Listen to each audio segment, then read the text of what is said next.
We're going to pay for it. Scientists are telling us we're heading into a new ice age? What?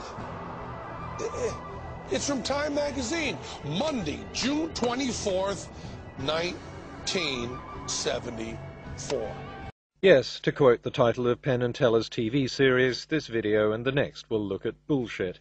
Or, to put it more politely, urban myths that have grown up around the subject of climate change. In the first two videos, I looked at the science of climate change and real research done by experts on both sides of the issue. Now it's the turn of the amateurs. Now, I love Penn and Teller, and I appreciate that bullshit is supposed to be entertainment. But this claim also pops up in internet blogs and even mainstream media. This is Time magazine in 1975. Another ice age is coming. We're all going to die. And this is Senator James Inhofe, who not only cites Time, but also this 1975 story in Newsweek. George Will cites a 1975 article in the New York Times. And Michael Crichton makes the claim on page 315 of his book, State of Fear. In the 1970s, he writes, all the climate scientists believed an ice age was coming. But these are all popular newspapers, magazines and novels, not scientific journals. It's from Time magazine. So what, Penn? Time magazine isn't peer-reviewed. It's just as capable of misreporting and sensationalizing stories as any other magazine. Don't just take my word for it. Read the story and tell me exactly where this claim about an ice age comes from. 5 people, all scientists, were named in the story. They all agreed that the Earth had been cooling. Sure, that was evident from the temperature data. But not one of them substantiated Time's line of an impending ice age, and one of them even said the period of cooling was about to end. So where did Time get the idea an ice age was coming? Well, the magazine had to resort to an old journalist trick of inventing a pack of unnamed and unquoted sources. Climatological Cassandras are becoming increasingly apprehensive. That may be. But why couldn't Time magazine find one of these climatological Cassandras? Perhaps because they weren't as numerous as the headline and the hype suggest. The question is, how many climatologists in the 1970s did accept this conclusion of a coming ice age? If you want to find out, it's no good thumbing through Time and Newsweek. Boring as it sounds, you have to look at the scientific literature. The first thing you notice is an admission from a lot of scientific bodies that there was great uncertainty about the climate in the 1970s.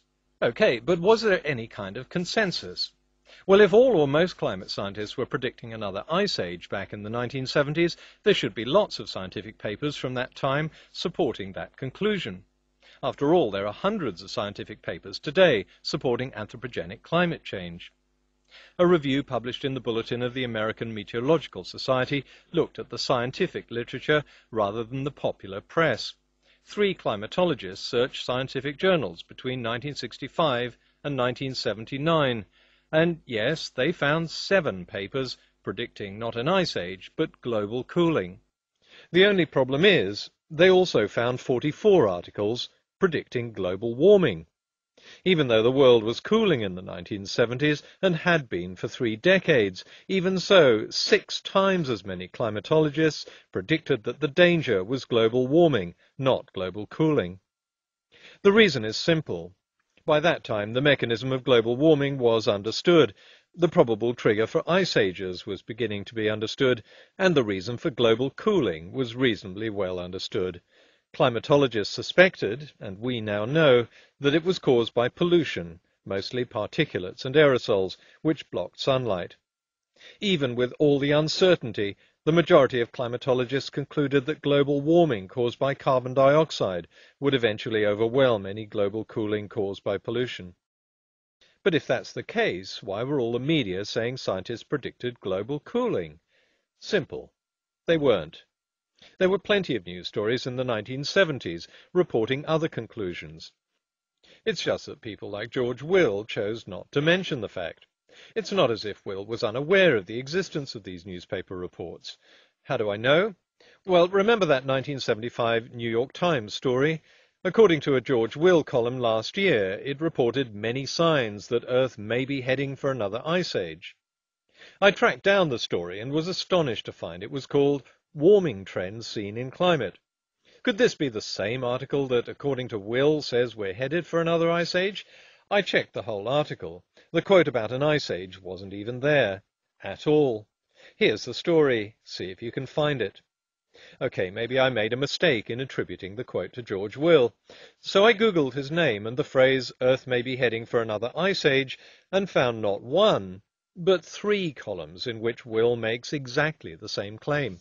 He first made the claim in 1992, then in 2004, and again last year.